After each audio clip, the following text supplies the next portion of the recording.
Hello दोस्तों। तो आप प्रारंभ करते हैं। आज का टॉपिक है नागरिकता। हमारे भारतीय संविधान या पॉलिटिक्स से संबंधित नागरिकता। दरअसल नागरिकता क्या है? पहली बात, टॉपिक हमारा है नागरिकता।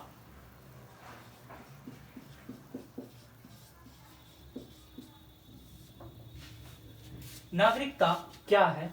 देखो, नागरिकता वो होती है हमारी एक किसी न किसी देश की पार्टिकुलर एक पहचान दिलाता है।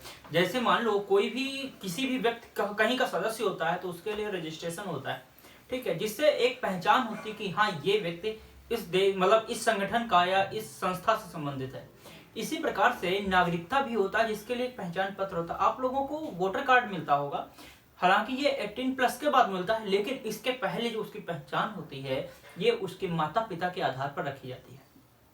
उसी के बारे में बात करने वाले हैं हम, नागरिकता से संबंधित। सबसे पहले नागरिकता की मांग फ्रांस वगैरह में हुई थी, क्योंकि वहां पर नागरिक जो थी अलग प्रकार से माना जाता था। वहां देखो, सबसे पहले देखा जाता था कि स्टेट्स वगैरह में विभाजित थे।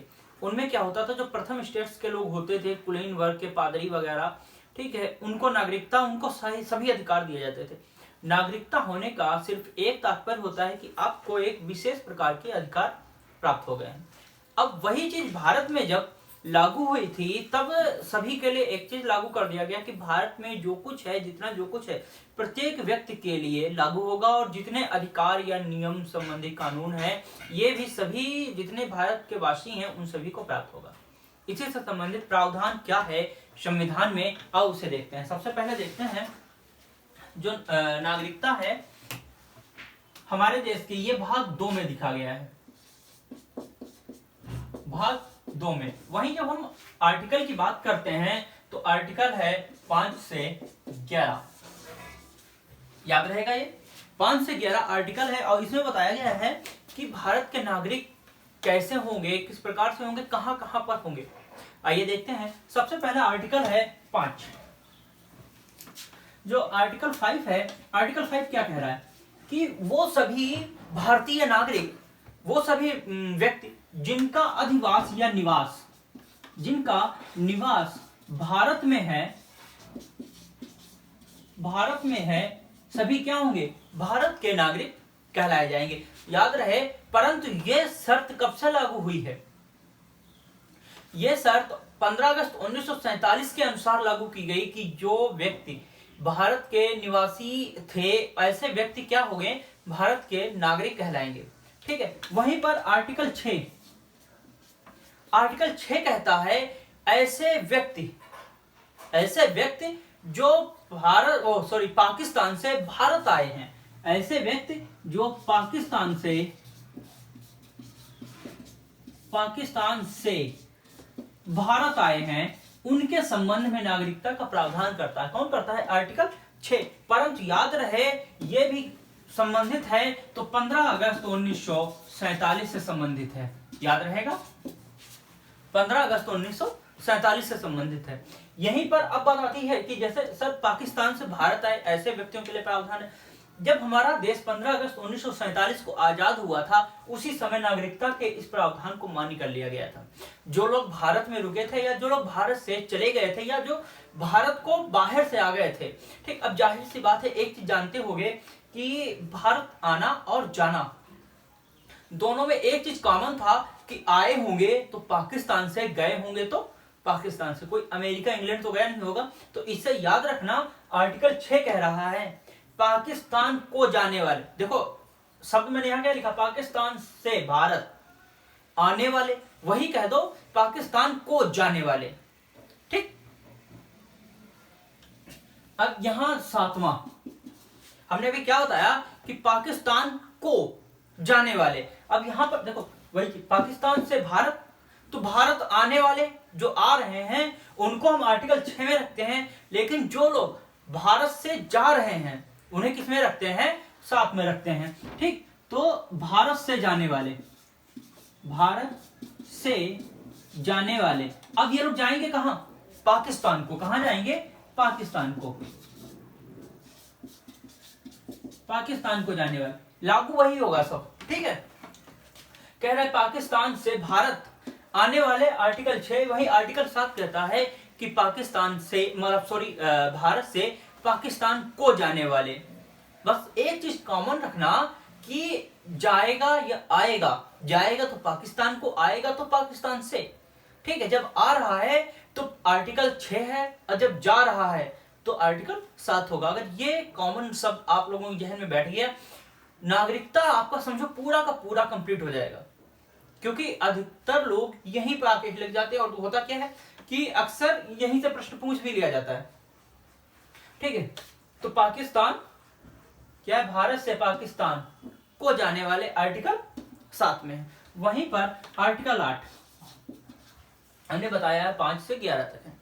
आर्टिकल 8 क्या कहता है? आर्टिकल 8 कहता है कि ऐसे व्यक्ति जो भारत के बाहर रह रहे हैं, जो भारत के बाहर रह रहे हैं, भारत सरकार उनके उद्भव और विकास से संबंधित प्रावधान करेगा। आर्टिकल 8 कहता है कि ऐसे भारतीय नागरिक जो भारत के बाहर रहे, बहुत से ऐसे व्यक्ति होते हैं जो कमाने वगैरह के लिए बाहर जाते हैं, तो उनकी देखभाल, उनके रखरखाव, उनकी सुरक्षा की गारंटी किसके पास होती है? भाई जाहिर सी बात है, जो व्यक्ति जिस देश का निवासी होगा तो उसे उसी देश की नागरिकता या उसी देश की सरकार की तो बचाएगी। और सपोर्ट कौन कर रहा है? उसकी नागरिकता सपोर्ट कर रही है। यह लाभ होते हैं। ठीक है, अब जैसे मान लो कि ब्रिटेन का कोई व्यक्ति अभी कुछ साल पहले एक बाहरी व्यक्ति था अमेरिका का, जो कि आदिवासियों के क्षेत्र में चला गया था, आदिवासी लोगों से मार के खा गए थे।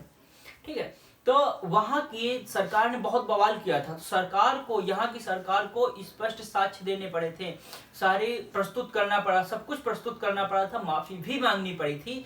लेकिन अब बताओ इसमें गलती किसकी थी? ठीक है, गलती तो उस व्यक्ति की थी। जब मना किया गया है, प्रोहिबिटेड क्षेत्र है, उस एरिया में घुसना मना कर रखा गया, निषेध कर रखा गया है, तुम इसके बावजूद भी घुस रहे हो। ठीक है, अब जाहिर सी बात है तुम पर आक्रमण तो होगा ही होगा। हर एक व्यक्ति अपने क्षेत्र को बचाता है, लेकिन वहीं पर जिस क्षेत्र का व्यक्ति होता है तो उसकी सरकार को उसकी जिम्मेदारी लेनी पड़ती है। इसीलिए वीजा का तात्पर्य क्या होता है? वीजा यही होता है कि हमारे देश से व्यक्ति जा रहा है, इसकी हिफाजत हम करेंगे, और चूंकि तुम्हारे देश में जा रहा है इसका मतलब तुम्हारा हमारा संबंध अच्छा है, तो वहां जब ये पहुंच जाएगा तो उसकी हिफाजत तुम्हें भी करना है। यदि कुछ हुआ उसकी जवाबदेही किसकी होगी? उस सरकार की होगी जिस देश में गया है। मांगेगा कौन? जिसकी नागरिकता उस व्यक्ति ने ग्रहण कर रखी होगी। याद है? वही चीज 8 कहता है कि भारत के बाहर भारतीय नागरिक जो गए हैं उनके उद्भव और विकास से संबंधित प्रावधान किया गया है। आर्टिकल 8।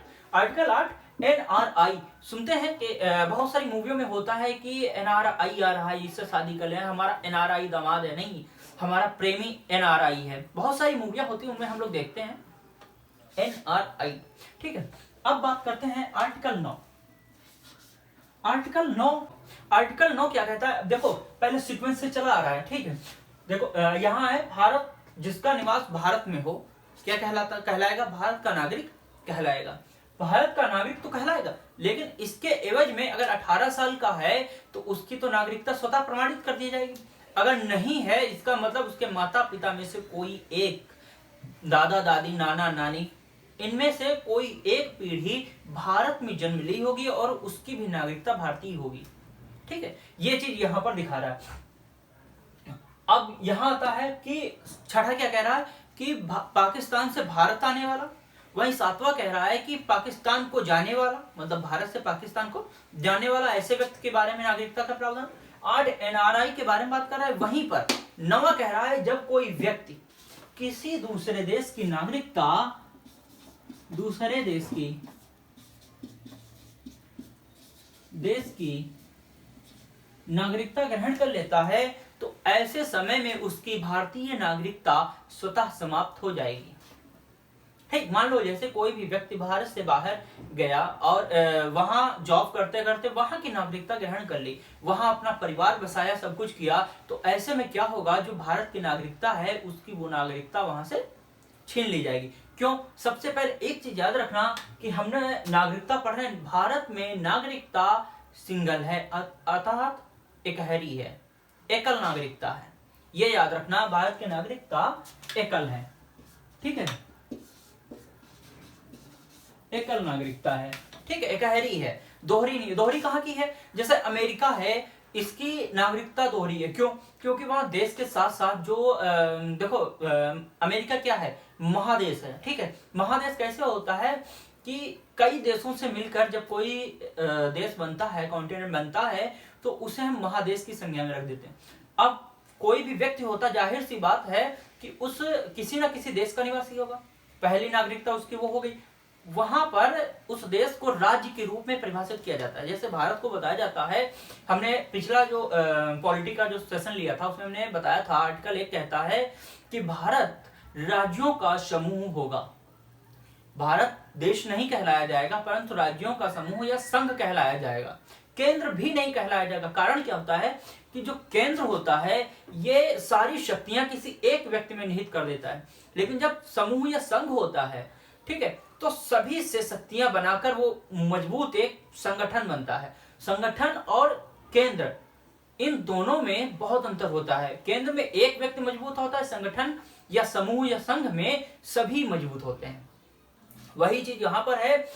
अमेरिका में यही है कि जो हर एक देश का, जिस देश का निवासी उसकी नागरिकता प्लस महाद्वीप की भी नागरिकता उसे मिल जाती है, इसलिए वहां पर दोहरी नागरिकता। याद रखना, कई बार पूछा गया है कि इस देश की नागरिकता दोहरी नागरिकता है। अमेरिका की नागरिकता दोहरी नागरिकता है, भारत की एकहरी है या एकल नागरिकता है। यहीं पर ब्रिटेन की बात कर ली जाए तो ब्रिटेन में भी एकल नागरिकता है, ठीक है। वो अलग बात है कि लिखित संविधान नहीं है। अब यहीं पर बात आता है आर्टिकल 9 क्या कह रहा है, जब किसी दूसरे देश की हम नागरिकता ग्रहण कर लेते हैं, ऐसे में क्या होता है, भारत की नागरिकता छिन जाती है। आर्टिकल 10 क्या कहता है? जब हम आर्टिकल 10 के बारे में बात करते हैं तो देखो, अब जाहिर सी बात है, अगर हम नागरिकता, यहाँ पर क्या हो रहा है, यहाँ एनआरआई उद्भव विकास, जब किसी व्यक्ति को बाहर भेजा जाता है वो वहां काम करता है। अब देखो क्या हो रहा है कि उसकी जिम्मेदारी किसकी है, उस देश की है जिस देश का वो नागरिक है, ठीक है। अब वहां पर जब वो उस देश की नागरिकता ग्रहण कर लेता है जहां गया है, तो भारत की नागरिकता समाप्त हो जाएगी। अब जब उसको सुरक्षा दे रहा है तो जाहिर सी बात है कि नागरिकता छीनने का अधिकार भी किसके पास होगा, या नागरिकता प्रदान करने का अधिकार भी किसके पास होगा, वो होगा संसद को। संसद को क्या होगा, नागरिकता प्रदान करना। संसद नागरिकता प्रदान कर सकती है और छीन भी सकती है, याद रहेगा।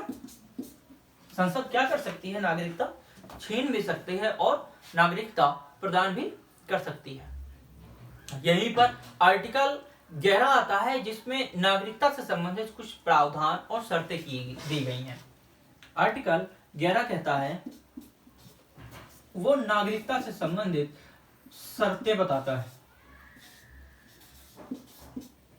नागरिकता से संबंधित शर्तें, ठीक है। अब इन शर्तों में क्या है और कैसे है, सबसे पहले हम देखते हैं नागरिकता संविधान संशोधन। जो नागरिकता अधिनियम बना था, ये बना कब था? जो नागरिकता अधिनियम बना था यह था 1955। यह था भारतीय नागरिकता अधिनियम। भारतीय नागरिकता अधिनियम, याद रहेगा। अब इसके तहत शर्तें दी गई थी। शर्तें देखो, भारतीय नागरिकता अधिनियम के तहत आर्टिकल 11 लागू होता है, ठीक। अब इसके तहत जो शर्तें दी गई थी नागरिकता, सबसे पहले देखते हैं कि नागरिकता जो प्राप्त करना है उसके लिए शर्तें कौन कौन सी होंगी। तो सबसे प्राप्त करने के लिए जो विशेष शर्तें हैं उन्हें देख लेते हैं। जहां से हम नागरिकता प्राप्त करते हैं, सबसे पहले होता है कि जब किसी व्यक्ति का वंश, हमने अभी बताया था आर्टिकल 5 के तहत कि किसी व्यक्ति का वंश, जैसे उसके नाना नानी, मामा मामी, माता पिता, दादा दादी, इनमें से जब कोई व्यक्ति भारत का नागरिक हो और भारत में रह रहा हो, ऐसे व्यक्ति को स्वतः ही नागरिकता मिल जाती है। हम देखते हैं कि 18 वर्ष से जो कम होते हैं उनके पास वोटर आईडी कार्ड नहीं होता, मतलब नागरिकता अधिकार नहीं होता है, मतदान प्रमाण पत्र नहीं होता। इसका मतलब वो भारत का नागरिकता नहीं है, नागरिक नहीं है क्या, उनके पास नागरिकता नहीं है क्या? है। केवल मतदान करने या फिर ऐसी कुछ जगह होती हैं जहां पर 18 वर्ष से कम आयु के बालकों को प्रतिबंधित कर दिया जाता है। परंतु कह दिया जाए नागरिक नहीं है तो ये गलत होगा, क्योंकि वो नागरिक है। क्यों? क्योंकि उनके माता पिता भारत के अधिवासी हैं, उन यहाँ के निवासी अधिवास उनका भारत में है और उनके पास भारतीय नागरिकता है। ठीक है, हो गया वंश के आधार पर। दूसरा, भूमि अधिग्रहण के आधार पर, या फिर सबसे पहले देख लें पंजीकरण के आधार पर। कैसे होता है?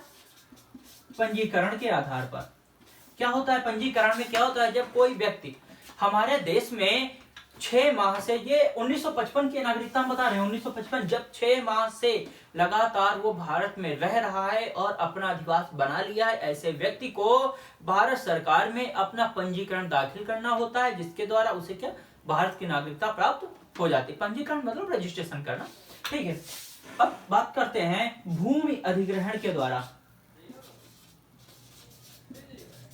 भूमि अधिग्रहण के द्वारा, भूमि अधिग्रहण के द्वारा क्या होता है, हम देखते हैं कि अभी 2014 में माननीय श्री प्रधानमंत्री नरेंद्र मोदी ने बांग्लादेश के साथ में एक सहयोग समझौता किया था, याद होगा।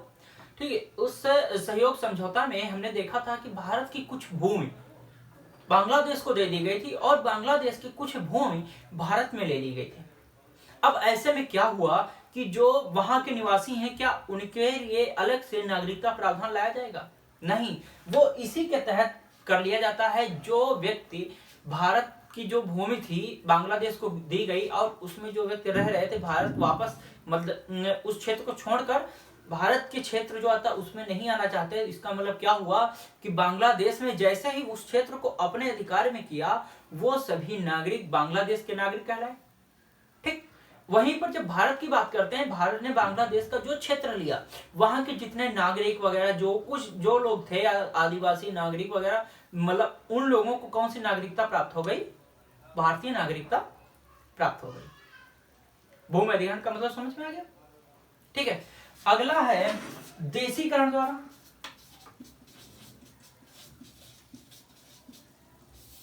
देशीकरण द्वारा, या फिर बोल सकते हैं कि जन्मजात, मतलब समझ में आ गया? स्पष्ट है शब्द से ही कि क्या कह रहा हूं।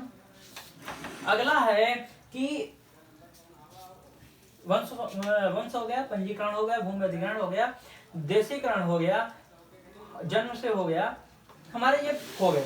ठीक है, अब यहां पर एक चीज ध्यान रखना, पंजीकरण वाला एक बार फिर से देख लेते हैं कि हमने अभी आपको बताया था कि जो पंजीकरण है सिर्फ उन्हीं लोगों के लिए पंजीकरण नहीं करता है कि 6 वर्ष का, मतलब 6 वर्ष बिता चुके हो भारत में, उन लोगों के लिए भी करता है जिनका नया नया जन्म होता है। देखो, हम देखते हैं कि बच्चों का जब जन्म होता है तो उनका बर्थ सर्टिफिकेट बनाया जाता है, मतलब जन्म प्रमाण पत्र बनाया जाता है। वो भी क्या, एक नागरिकता का ही प्रूफ है। ठीक है, तो पंजीकरण देखो 2 तरीकों से आता है। एक होता है कि 6 माह कम से कम भारत में रहा हो। ठीक है, एक होगा 6 माह के लिए, ये हो गया विदेशी व्यक्तियों के लिए। वहीं पर ये हो गया कि इसे हम बोल सकते हैं कि बर्थ मतलब जन्म प्रमाण पत्र के आधार पर, जन्म प्रमाण पत्र के आधार पर। ठीक, याद रहेगा? देशीकरण हो गया, जन्म हो गया, भूमि अधिग्रहण हो गया, वंश परंपरा हो गया। ठीक है, अब बात करते हैं कि देखो ये तो हो गई प्राप्त करने की, कि कैसे हम प्राप्त करते हैं, क्या है। ठीक है, हम प्राप्त करने के बारे में देख लिए। अब आइए देखते हैं कि हमसे किस प्रकार से छीनी जाती है। ये भी किसमें है? नागरिकता संविधान संशोधन अधिनियम या नागरिकता अधिनियम 1955। अब छीना कैसे जाता है हम वो देख लेते हैं एक बार। छीने जाने की प्रक्रिया क्या है, कैसे छीनी जाती है? जाहिर सी बात है, छीनने का अधिकार किसको है? संसद को है। आर्टिकल 10 में ये प्रावधान किया गया है कि कोई भी व्यक्ति की मतलब नागरिकता संसद छीन भी सकती है और उसे दे भी सकती है। ठीक है, अब आइए देखते हैं कि छीनने का मतलब क्या है, कैसे छीनी जाती है। जब देखो कोई भी व्यक्ति, हमारा देश आर्टिकल 1 कहता है कि भारत एक संघ होगा, ना कि देश, राज्यों का समूह या संघ होगा। इसका तात्पर्य यह है कि कोई भी देश मतलब कोई भी राज्य अगर भारत से अलग होना चाहे तो इसकी इजाजत संविधान नहीं देता है। यही चीज यहाँ पर लागू होती छीनने के पर्पज से कि जब कोई व्यक्ति देश की एकता और अखंडता को चोट पहुंचाता है, ऐसे में संसद क्या करती है, उसकी नागरिकता छीन लेती है। ठीक है, तो याद रहेगा कि एकता और अखंडता को हानि पहुंचाने पर, एकता और अखंडता को हानि पहुंचाने पर सरकार उसकी नागरिकता छीन लेगी। आर्टिकल 11 के तहत मैं बता रहा हूं ये, ठीक है, लेकिन बता रहा हूं ये छीनने की, कि सरकार जो है कैसे छीनेगी। यहाँ पर 10 तो कह रहा है, उसका मतलब प्रावधान क्या है, कौन छीनेगा, लेकिन कैसे छीनी जाएगी ये आर्टिकल 11 के तहत बता रहा हूं। ठीक है, अब इसके अतिरिक्त आता है कि वो स्वतः ही अपनी नागरिकता त्याग दे, स्वतः ही अपनी नागरिकता त्याग दे, या फिर एक होता है कि उसने किसी दूसरे देश की नागरिकता ग्रहण कर ली हो, दूसरे देश की नागरिकता, दूसरे देश की नागरिकता ग्रहण कर ली। ये है हमारे देश की नागरिकता। हमारा जो आर्टिकल मतलब जो हमारा भाग 2 है उससे संबंधित। अब बात करते हैं जो भारतीय नागरिकता अधिनियम 1955 है, इसे कितनी बार परिवर्तित किया गया। सबसे पहले बात करते हैं कि इससे लाभ क्या क्या है। सबसे पहले जो लाभ होता है वो होता है मतदान करने का अधिकार। कौन सा अधिकार होता है? पहला होता है मतदान का अधिकार। एक साउथ की मूवी है सिटीजन, उसका जो डायरेक्टर नहीं याद आ रहा है, लेकिन अजित उसमें मतलब अभिनेता के रोल में है। उसमें वो दिखाता है लास्ट में अपनी वो मांग रखता है कि जो ये दोषी हैं इनको किस प्रकार से सजा दी जाए। उसमें वो सीधे कहता है कि इनसे इनकी नागरिकता छीन ली जाए। मतलब समझ में आया कि इनको अगर नागरिकता छीन ली गई, इसका मतलब हो गया इनको ना कोई रोजगार देगा, ना ही नौकरी मिलेगी। सरकारी नौकरी तो भूल जाओ, प्राइवेट में भी यहां तक है कोई मजदूरी पर भी नहीं रखे। क्योंकि हम देखते हैं कि जब भी कोई मजदूर भी कहीं मजदूरी करने जाता है तो उसे अपना प्रमाण पत्र या साक्ष्य प्रस्तुत करना पड़ता है कि हाँ हम फला व्यक्ति हैं, फला जगह से आए हैं। नागरिकता बहुत अहम रोल निभाता है। अब वहीं पर बात करें मतदान वही दे सकता है जिसके पास नागरिकता का अधिकार होगा। बस शर्त लगी है कि 18 वर्ष पूर्ण कर चुका हो। ठीक है, आइए, पहली तो ये हो गई। दूसरा होता है कि कुछ ऐसे मोस्ट पद हैं जिनके लिए भारत की नागरिकता अति आवश्यक होता है, जैसे कि राष्ट्रपति हो गया, राज्यपाल हो गया, उपराष्ट्रपति हो गया। जो न्यायालय होते हैं, सर्वोच्च न्यायालय और उच्च न्यायालय, इन न्यायालय के न्यायाधीशों की नियुक्ति भी अगर पानी है, वो पद पाना है, तो इसके लिए भारत का नागरिक होना आवश्यक होता है। समझ में आया कि क्या क्या अधिकार हैं, इनसे क्या लाभ हैं। यहीं पर हम अगर घूम जाते हैं, अगर मौलिक अधिकारों की बात करते हैं तो आर्टिकल 15, 16, आर्टिकल 19 और 29, 30 ये ऐसे आर्टिकल हैं जो कि केवल और केवल भारतीय नागरिकों को प्राप्त हैं, ना कि किसी अन्य व्यक्तियों को। व्यक्ति के लिए नहीं होता। देखो, व्यक्ति और नागरिक दोनों में अंतर होता है। व्यक्ति कौन होता है? व्यक्ति ऐसा व्यक्ति मतलब व्यक्ति वो कहलाता है जो चाहे भारत का नागरिक हो या किसी अन्य देश का, व्यक्ति होता है। वही नागरिक की बात करते हैं तो स्पेशली वो पहचान दे देता है कि ये कहां का नागरिक है। भारतीय नागरिकता का तात्पर्य हो गया कि भारत में जो भारतीय नागरिकों को लाभ मिलेंगे वो प्रत्येक भारतीय नागरिक को प्राप्त होंगे। जैसे आर्टिकल 15, 16, 19, 29 और 30। 15 क्या कहता है? आर्टिकल 15 कहता है कि किसी भी व्यक्ति की जन्म जात, मतलब किसी भी व्यक्ति को लिंग, स्थान, जन्म स्थान, जाति आदि के आधार पर वर्गीकृत नहीं किया जाएगा। मतलब उनके प्रति भेदभाव नहीं किया जाएगा। ये नहीं कहा जाएगा ये उस वर्ग से है, इन्हें हटा दो, उनके साथ भेदभाव नहीं किया जाएगा। ठीक, इस प्रकार से आप खुद सोच लो, जब ये कह रहा है, अब यही चीज अगर कह दिया जाए व्यक्ति के लिए कर दिया जाए, भारतीय नागरिकता हटा दिया जाए तो क्या होगा भाई? बाहरी भी समझ रहे हो ना। अब वहीं पर आ जाओ 19 में हमें 5-6 प्रकार की स्वतंत्रताएं दी गई। हालांकि ये हम तब पढ़ाएंगे जो कल लेके आएंगे मूल अधिकार का टॉपिक, तो उसमें हम ये पूरा डिस्क्रिप्शन सहित मतलब पूरा विस्तार से बताएंगे। आज बात करते हैं भारतीय नागरिकता अधिनियम 1955 को कितने बार इसे विभाजित किया गया और उनमें क्या क्या प्रावधान थे। जो मुख्य हैं हम वो टॉपिक आपको बता रहे हैं। सबसे पहले इसे देखते हैं। 1955 को 6 बार विभाजित किया गया, मतलब 6 बार इसका संविधान संशोधन किया गया। सबसे पहले किया गया 1986 में, 92 में, 2003, 2005 और 2019 में इसका संविधान संशोधन किया गया। आइए हम बात करते हैं सबसे पहले 1992 में। 1992 का जो प्रावधान था उसमें कहा गया था, देखो 1900 पहले क्या था कि किसी भी परिवार में जब बच्चे का जन्म होता था, ठीक है, तो उसका जो पंजीकरण होता था या उसको जो मताधिकार मिलता था या जो भी मिलता था वो, या जो पहचान होती थी, नागरिकता मिलती थी, वो होता था पिता के आधार पर। किसके आधार पर? पिता के आधार पर होता था। परंतु वहीं पर जब 1992 अधिनियम संशोधित किया गया, 1955 को 92 में संशोधित किया गया, तो पिता के स्थान पर इसे माता कर दिया गया। कि अगर बहुत से ऐसे होते थे बच्चे, देखो अब दोनों हो गए, पिता भी है जो 1955 के तहत है, 1986 और 55 के तहत है, वही 1992 में कर दिया गया कि यदि पिता नहीं है तो व्यक्ति को या उस बालक को उसकी नागरिकता या उसका पंजीकरण या उसकी पहचान उसकी माता के आधार पर भी किया जा सकेगा। ये मोस्ट इंपॉर्टेंट टॉपिक है जो अब एग्जाम में पूछे जाने की संभावना 95% बढ़ गई है। याद रखना कि माता के आधार पर व्यक्ति या बच्चे की पहचान की जाने की संभावना, या फिर कब से प्रावधान लागू हुआ, तो होगा भारतीय नागरिकता संशोधन अधिनियम 1992 के द्वारा। अब बात करते हैं 2003 की।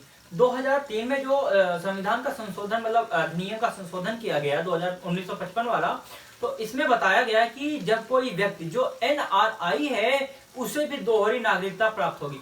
बस शर्त यह रख दी गई, नागरिकता का अधिकार केवल अभिप्राय इससे कर दिया गया कि उसे भारत से संरक्षण प्राप्त होगा, कि उसकी जिम्मेदारी ले कि वहां वो व्यक्ति जा रहा है, उसकी सुरक्षा, मतलब किसके अधिकार में रहेगा? भारत के अधिकार में रहेगा, क्योंकि भारतीय नागरिक है। इसके अतिरिक्त जो भारत के निवासी हैं, जो मुख्य रूप से नागरिक हैं, वो अधिकार उस व्यक्ति को नहीं प्राप्त होंगे। ये भारतीय नागरिकता अधिनियम 2003 का प्रावधान था।